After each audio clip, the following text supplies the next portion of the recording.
চলুন, ঝাড়খণ্ড অত্যন্ত গুরুত্বপূর্ণ আরো একটা জায়গা যেখানে অবশ্যই তাৎপর্য থাকছে, কারণ ঝাড়খণ্ডের ছবি কোন জায়গায় যায়।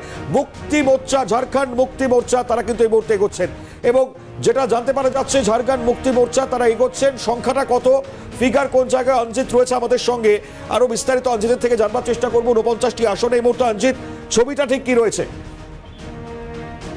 একেবারে মনে হয়, দেখো ঝাড়খণ্ডের 88 বিধানসভায় ভোট, এবং সেই ভোটের মধ্যে এখনো পর্যন্ত ইন্ডিয়া গঠবন্ধন অর্থাৎ নির্সাদ থেকে অরূপ চ্যাটার্জি 30,000 ভোটে এগিয়ে, এবং নির্সাদে বিজেপি প্রার্থী 26,000 ভোটে রাউন্ডে চলছে।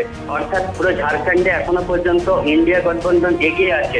আর অন্য জায়গায় একবার দেখতে পারি যে যেমন সিন্ধ্রি বিধানসভায় যেমন ভারতীয় জনতা পার্টি আছে 18,591 এবং এগিয়ে আছে। অর্থাৎ যেখানে যেখানে কখন কোনো জায়গায় বিজেপি প্রার্থী এগিয়ে আছে, কোনো জায়গায় ইন্ডিয়া গঠবন্ধন এগিয়ে আছে। কিন্তু ইন্ডিয়া গঠবন্ধনের সব থেকে বড় বিধানসভা ধানবাদ এবং রাঁচি, সেই জায়গার মধ্যে রাঁচিতে বাবুলাল মারান্ডি এগিয়ে আছে, এবং ধানবাদে বিজেপি প্রার্থী রাজদিনা এগিয়ে আছে।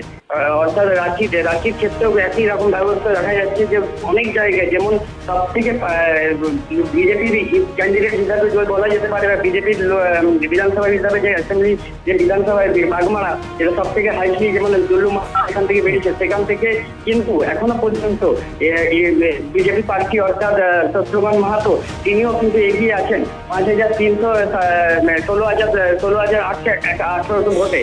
অর্থাৎ বিজেপি অনেক জায়গায় এগিয়ে আছে, কিন্তু জোট সরকারের ক্ষেত্রে ইন্ডিয়া গঠবন্ধনে ঝাড়খণ্ড বিধানসভা অর্থাৎ আগের দিকে বেরিয়ে আছে। যেমন রাঁচিতে কিন্তু বাবুলাল মারান্ডি আগে বেরিয়ে আছে, এবং তার সাথে সাথে আমি আরেকটা বিষ্ণুপুর বোকারোতে যেমন এখনো পর্যন্ত কংগ্রেস আগে আছে, ইন্ডিয়া গঠবন্ধনের কংগ্রেস আগে আছে। আরজেডি আছে এখনো পর্যন্ত, আরজেডি বেরিয়ে আছে। যেমন দেওঘরের ক্ষেত্রে দেওঘরটা চম্পাই সোরেনের গড় এবং ঝাড়খণ্ড মুক্তি মোর্চার গড়, সেখানে আরজেডি বেরিয়ে আছে। সেখানে আরজেডি সুরেশ পাসওয়ান 29,416 ভোটে এগিয়ে আছে সুরেশ পাসওয়ান। আর অনেক জায়গায় যেমন সেক্ষেত্রে দেখা যাচ্ছে যে নির্সাতে কিন্তু যেখানে আগেবারে বিজেপি প্রার্থী অপর্ণা সেনগুপ্ত জয়ী হয়েছিলেন, সেখানে অরূপ চ্যাটার্জি এখনো পর্যন্ত 30,000 ভোটে এগিয়ে আছে।